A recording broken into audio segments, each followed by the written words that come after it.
கோலி talk Kollywood news. ஜெயம் ரவியை புகழும் டைரக்டர்கள். சில நடிகர்கள் அதிக ரிஸ்க் எடுக்க தயங்குவாங்க. ஆனால் ஜெயம் ரவி எந்த மாதிரியான ரிஸ்கான காட்சிகள்லையும் நடிக்க தயங்காதவர். ஒரு படத்துக்காக 2 வருஷத்துக்கும் மேலா அவர் உழைக்கிறாரு.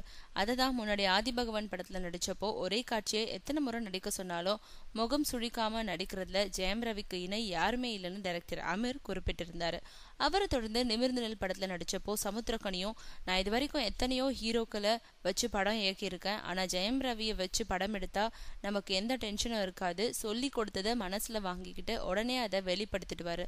அதுலயும் ரிஸ்கான சண்டை காட்சிகள்ல நம்ம எத்தனை உயரத்துல இருந்து குதிக்க சொன்னாலும் மறுகணமே ரெடி ஆயிடுவாரு.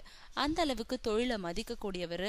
நான் அப்படியெல்லாம் நடிக்க மாட்டேன், இப்படியெல்லாம் நடிக்க மாட்டேன்ற விவகாரம் செய்யற நடிகர்களுக்கு மத்தியில ஜெயம் ரவி ரொம்ப வித்தியாசமானவர்னு சொல்லும் சமுத்திரக்கனியும், அமீர மாதிரியே நான் இதுவரை இயக்கிய ஹீரோக்கள்ல மீண்டும் எந்த ஹீரோவை வச்சு படம் இயக்க ஆசைப்படுறீங்கன்னு கேட்டா ஜெயம் ரவி பெயர் தான் முதலாவதா இடம்பெறும்னு சொல்றாங்க. அந்த அளவுக்கு டைரக்டர்களை கவர்ந்த நடிகர் ஆயிட்டு இருக்காரு ஜெயம் ரவி.